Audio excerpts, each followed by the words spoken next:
que tu realidad no sea destino. Que tú tengas una plataforma en donde lo que elijas lo puedas lograr.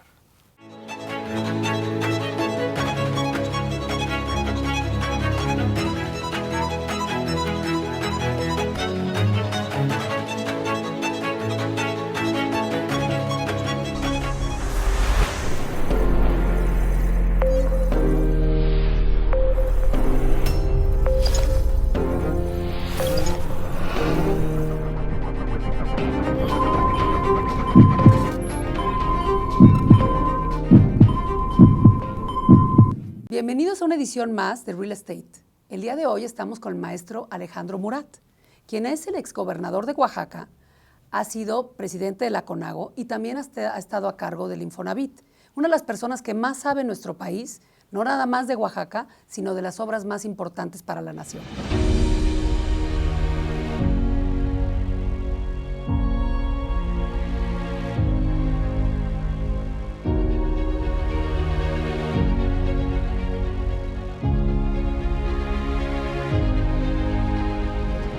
Gisela, agradecerte a ti, a Real Estate y por supuesto a todo tu auditorio.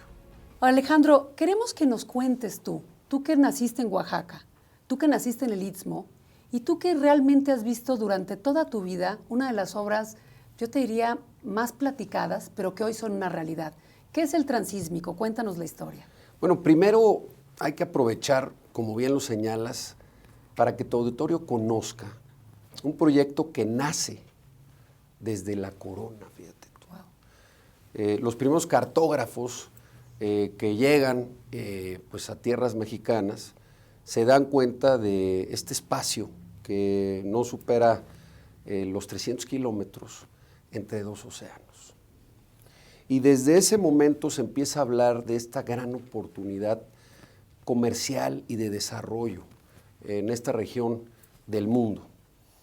Te diría que la etapa más importante de desarrollo se da o arranca con Benito Juárez, hacia finales de 1800, en donde él pues ya empieza a tener la visión, empieza a hacer obras de infraestructura para poder consolidar este proyecto, específicamente en el caso de los trenes, y es Porfirio Díaz el que cierra la pinza. Consolida los puertos, echa a andar el tren más o menos hacia 1907 y a partir de ahí, de manera muy exitosa, te lo quiero decir, Giselle, porque 3 años el movimiento de contenedores y de toneladas va de manera ascendente, se vuelve un polo en donde diferentes países, especialmente en Latinoamérica, ponen oficinas. ¿Y qué pasa? La Revolución Mexicana. Y en esa revolución, bueno, también nace el Canal de Panamá. Claramente el gobierno americano ve esa oportunidad y cuando termina todo este proceso de la revolución, se queda estancado el proyecto. Lo vuelve a detonar, porque inclusive se cerró el puerto Salina Cruz, el presidente Lázaro Cárdenas. Vuelve a abrir el puerto de Salina Cruz, pero realmente por impulsar la industria petrolera de nuestro país. Claro. Y bueno, vuelve a tener este movimiento, pero con este enfoque, pero nadie puede ejecutar. Y yo creo que esta es la parte más relevante, porque hoy vivimos un momento histórico en donde hay una gran oportunidad. Y yo te diría que esa es la genialidad que ha tenido el presidente Andrés Manuel López Obrador, porque pasó de las palabras, del plan, a los hechos. Entendió que esta gran zona en el mundo permite mover contenedores y productos de manera muy fácil, porque son 304 kilómetros entre los dos océanos. Y entonces detonó una obra que era la de Porfirio Díaz. También quiero decirte lo que es el tren. Sí. Porque es importante que la gente sepa que este tren, a medida que la demanda lo vaya exigiendo, bueno, pues irá incrementando su tecnología, sus capacidades.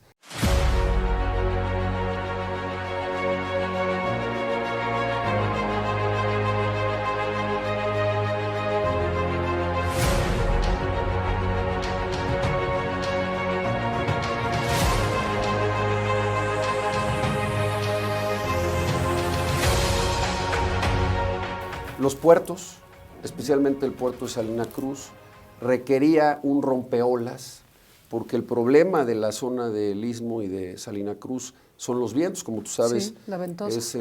La ventosa es la tercera zona pues con velocidad de viento más importante del mundo.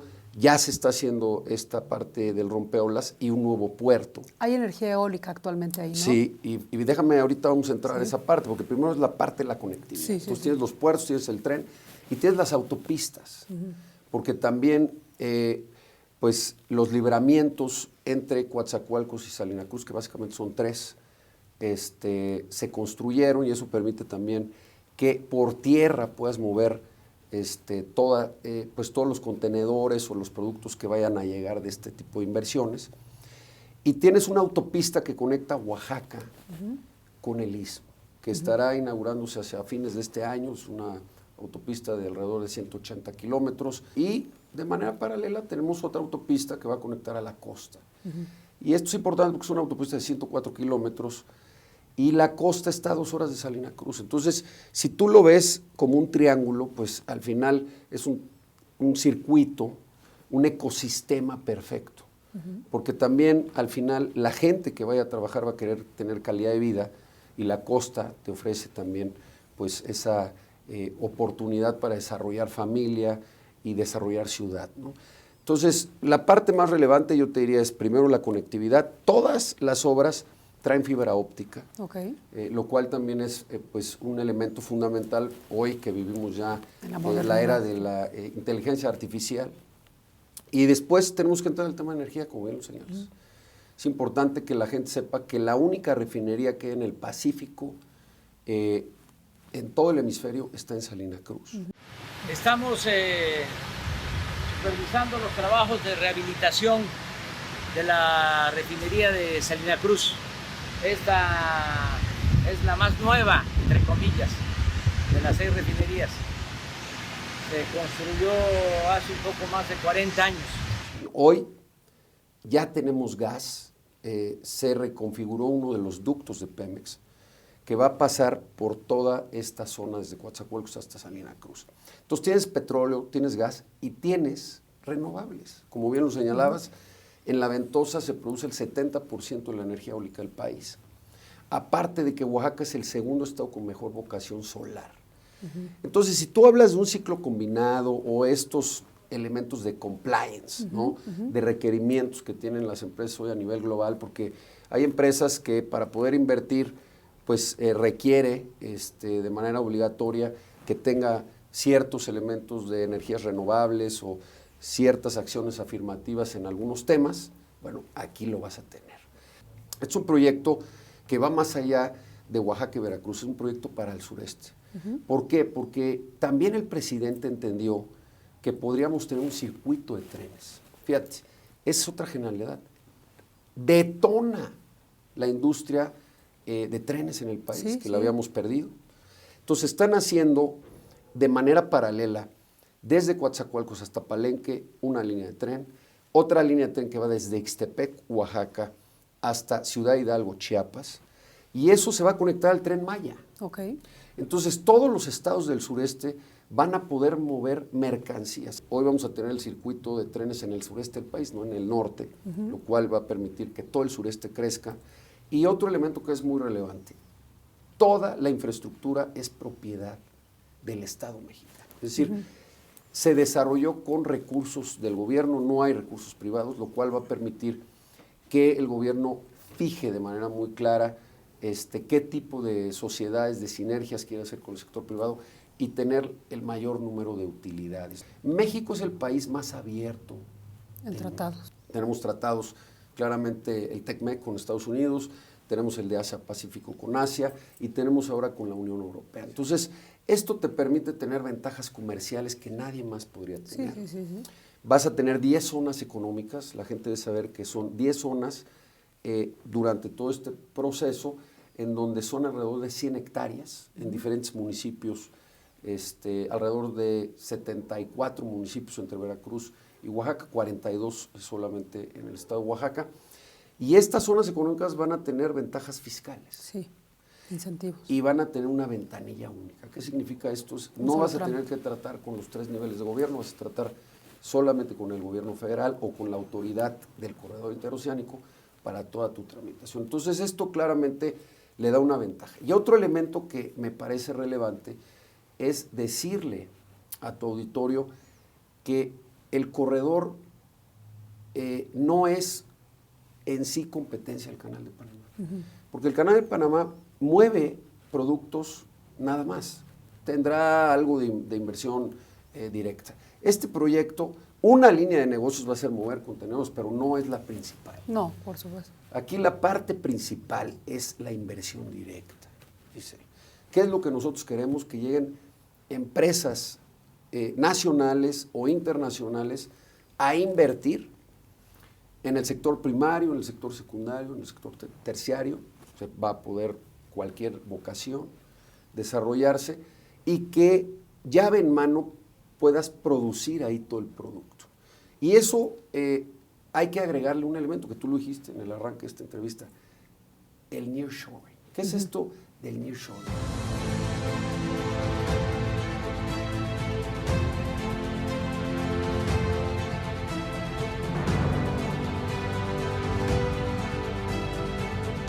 El nearshoring significa relocalización de las cadenas de producción global.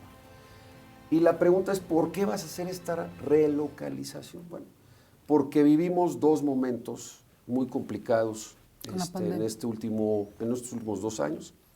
El primero, la pandemia, que pues al final lo que demostró la pandemia es que la manera de producir globalmente los productos, que era pulverizada en diferentes países, pues se vio afectada en el momento en que cierras las fronteras de esos países, porque entonces se genera este exceso de demanda y falta de capacidad de oferta. Y esa es la gran ventaja de este corredor, que tú vas a poder producir en el corredor, moverlo hacia de manera muy eficiente y con bajos costos, moverlo a Europa o moverlo a Estados Unidos. Y lo vas a poder hacer las 4 por fronteras tierra, de las que hablas tú, ¿no? Exactamente. Por tierra, por mar y por aire.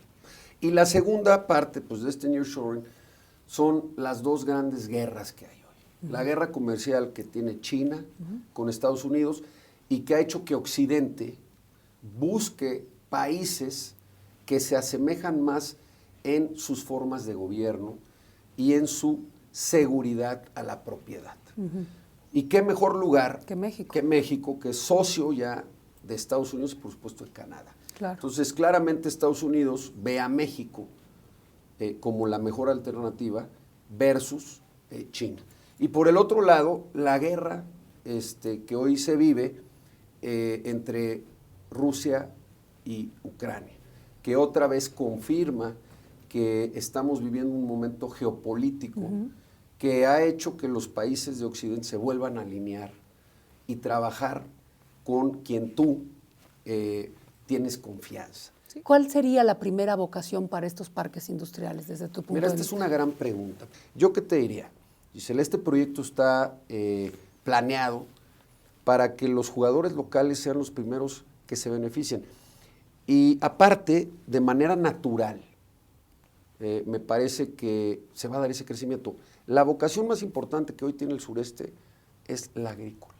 Lo que tendríamos que hacer primero es transitar a una agroindustria, como sucedió en el Bajío. Como una de las primeras vocaciones y fases a detonar, ¿no? Y entonces, si tú puedes transitar a esta agroindustria, y aparte nosotros identificamos que el Canal de Panamá, pues al final, el 30% del comercio que realiza es de capitales mexicanos. Wow.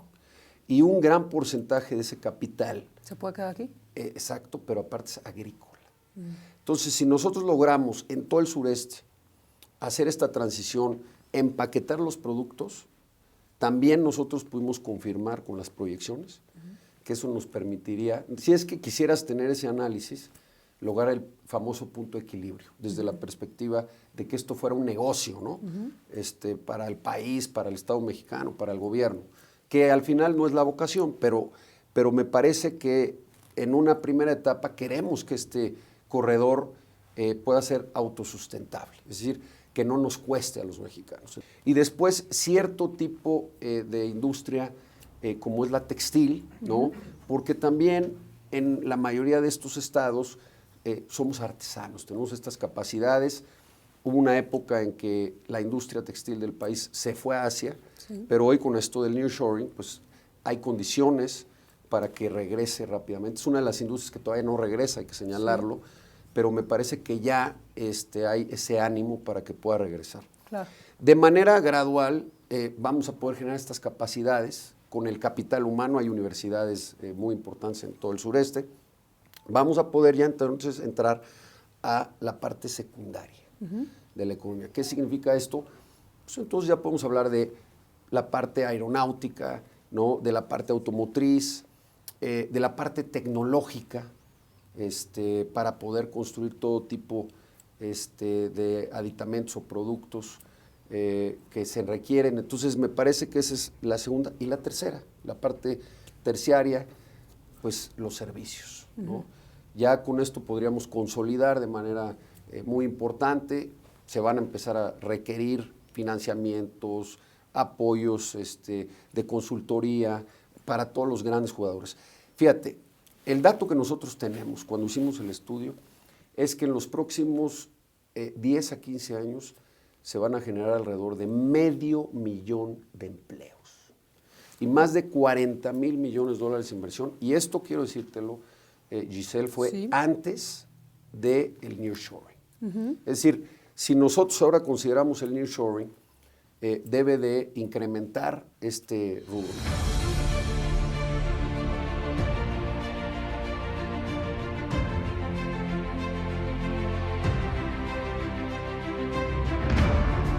Otro elemento que me parece que es también sumamente relevante y que hay que considerar también como una oportunidad yendo hacia adelante es la parte migratoria. Hoy es uno de los grandes debates que hay a nivel mundial, que realmente es parte de la agenda pues ahora de las elecciones, ¿no? Claro, de Estados Tanto Unidos. en Estados Unidos como en México. Y me parece que el corredor interoceánico también lo podríamos ver como el primer gran proyecto que sea integral del TECMEC. Y eso es algo que se tendría que construir entre los gobiernos de México, Estados Unidos y Canadá, para entender que esto va a beneficiar a los tres países. Esto nos ayuda mucho porque ante la incertidumbre económica, financiera, el que tengamos este tratado nos garantiza que vamos a mantener nuestras relaciones económicas, comerciales, con el mercado más importante, más fuerte del mundo. ¿Tú crees que esta obra puede transformar a México? No, va a transformar a México, no lo creo. Esta es la obra más importante de la época moderna en nuestro país. No tengo la menor duda y va a permitir que México se incorpore a este concierto de desarrollo que tanto hemos anhelado durante mucho tiempo. No es un proyecto, y lo digo con mucho respeto, de una persona. Una persona lo empujó, es el presidente Andrés Manuel López Obrador, y esa es la genialidad. Pero no, se lo está entregando al país. Y ahí tenemos que entender que el sector privado, que también el sector público y los diferentes actores del sector social de México debemos de trabajar alineados y entender que esto no es un tema político, que no es un tema de competencia o de iniciativa privada, o de división, que, ¿no? También, sí. Es un tema en donde si lo hacemos bien juntos y cada quien agarra su tramo de control, el sector privado en donde sabe hacerlo muy bien y genera pues sus inversiones y sus retornos, que es lo que tienen que hacer, les va a ir muy bien. Me parece que hoy debemos de unirnos para que los proyectos que van a beneficiar a México como se quiten colores y que tengamos claro que hay una camiseta. Que se Esa llama camiseta es México.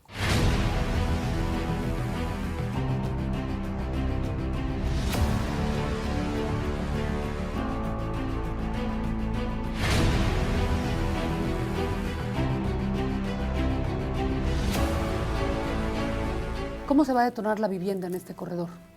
Bueno, al final estamos hablando de más de 500,000 de empleos, una proyección inicial, ¿no? y toda esta población flotante o local estará exigiendo, ¿no? Pues tener calidad de vida, ¿no? Tú no vas a ir a trabajar en un lugar pues que no es óptimo para ti, y si haces familia, pues para tu familia, ¿no? Quiero decirte que hay una inversión de más de 1.500 millones hoy en Oaxaca en desarrollo urbano. Desarrollo urbano básicamente es construir ciudad, ¿no? Desarrollo urbano son tener parques, tener espacios públicos para poder convivir, tener transporte, tener conectividad, tener un sistema de drenaje correcto, tener un sistema de agua, un sistema de basura, luz que puedas prender y apagar el foco cuando lo requieras. Esos son los bienes públicos básicos, y me parece que ese debe de ser el objetivo en este gran corredor, generar esa calidad de vida, tener los bienes públicos básicos que requieres y entonces tener un gran ecosistema que sea positivo, ¿no? Claro, progreso. Oye, ¿qué opinas tú de que el presidente le haya encargado esta obra a la Marina?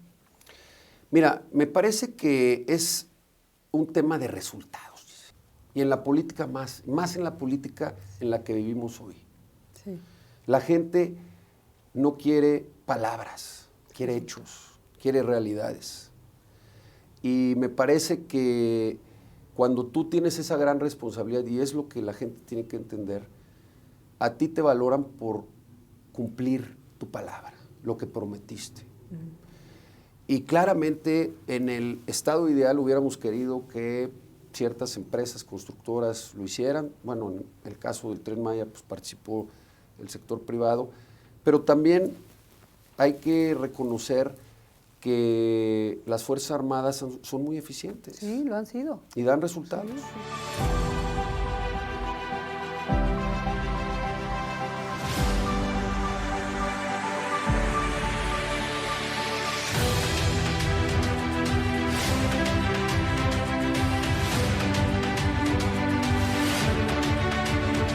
Háblanos un poquito más de este gobierno de resultados. Hubo un gran crecimiento, yo creo que desde el punto de vista turístico. Oaxaca hoy está en los ojos del mundo. O sea, como que hay un antes y después en tu gobierno. Cuéntame un poquito. Pues mira, yo estoy feliz, ¿no? Oaxaca es un tesoro de los mexicanos, de las mexicanas, y hoy se refleja a nivel mundial porque también hay estabilidad. Y eso se construye, y se construye cuando trabajas en equipo. Yo lo construí primero con las oaxaqueñas y oaxaqueños, mis paisanas, pero con el gobierno federal y los gobiernos municipales. Construimos estabilidad, seguridad. Oaxaca fue, durante mi gobierno, uno de los 8 estados más seguros del país. Y entonces lo que sucedió es que la gente pudo visitar y conocer. Hoy, Condé Nast, otro espacio también importante, editorial, a nivel mundial ha reconocido a Oaxaca como el lugar más bonito a visitar durante 2 años seguidos, por encima de Tokio, de Florencia, de San Miguel de Allende. Y eso me parece que es otra vez lo que yo te decía, los resultados que queríamos. Se refleja también en el crecimiento económico. Yo quiero decirte que Oaxaca hoy, gracias al turismo y gracias a las obras de infraestructura, antes de irme dejamos más de 100,000 millones de pesos en equipo con el gobierno federal. Oaxaca, por primera vez en su historia, fíjate, fue el estado que más creció del país. Cuando tú ves de manera integral las cosas, pues se vuelve un ecosistema donde vas dando resultados. Claro. Y pues lo que queremos es que esa ruta turística siga. Ahora con la autopista que vamos a tener Oaxaca-Puerto Escondido, la ampliación del aeropuerto de Puerto Escondido, que tiene una inversión de más de 1,200 millones de pesos, seguramente vamos a poder ver 2 proyectos estructurales. Porque por un lado vas a tener un proyecto turístico del tamaño de lo que en su momento fue Cancún o Punta Mita o Los Cabos, solamente por esta autopista y los aeropuertos de Huatulco y Puerto Escondido. Y por el otro lado, un proyecto estructural de corte industrial que tiene alcances globales, claro, que es el corredor interoceánico. Entonces, viene una etapa muy bonita para Oaxaca. A mí me siento muy privilegiado porque, como bien lo dijiste ahorita, se va a hablar del antes y del después de Oaxaca en estas fechas. Hay que entender que las coyunturas y las circunstancias cambian. Y así es la vida, somos dinámicos, no somos estáticos, Sí, ¿no? y coyunturales. Exacto. Entonces, si México no aprovecha esta oportunidad, haciendo todo lo que tiene que hacer, pues va a ser una oportunidad perdida. Esta etapa, sin temor a equivocarme, podría llevar a México al siguiente nivel. Ese nivel que siempre hemos anhelado de poder transitar a ser un país que le brinde a todas las mexicanas y todos los mexicanos la oportunidad de lograr sus sueños, hacerlos realidad y que tengan calidad de vida. Porque hoy las condiciones del mundo permiten que todos volteen a ver a México como un espacio de confianza, seguridad para la inversión.